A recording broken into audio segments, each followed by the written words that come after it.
Cette génération est une génération mauvaise, elle cherche un signe. Mais en fait de signe, il ne lui sera donné que le signe de Jonas. Car Jonas a été un signe pour les habitants de Ninive. Il en sera de même avec le Fils de l'homme pour cette génération. Dans l'Évangile, la question des signes n'est pas sans ambiguïté. En guérissant les malades et en accomplissant des prodiges, Jésus donne à voir les signes qu'il accrédite comme Messie envoyé de Dieu, en lien avec ce qu'ont annoncé les prophètes.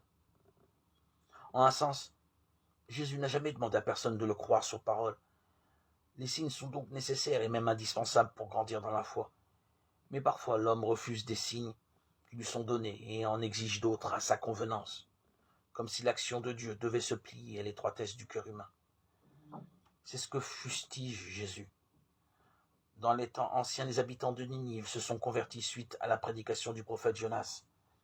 Et les contemporains de Jésus font la fine bouche devant le Fils de Dieu.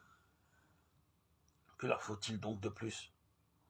Alors Jonas servira encore de signe. Englouti dans le ventre du monstre marin puis libéré, il préfigure le Christ mis au tombeau avant la gloire de sa résurrection. Nous pouvons demander la grâce d'être dociles aux signes qui nous seront donnés sur notre route.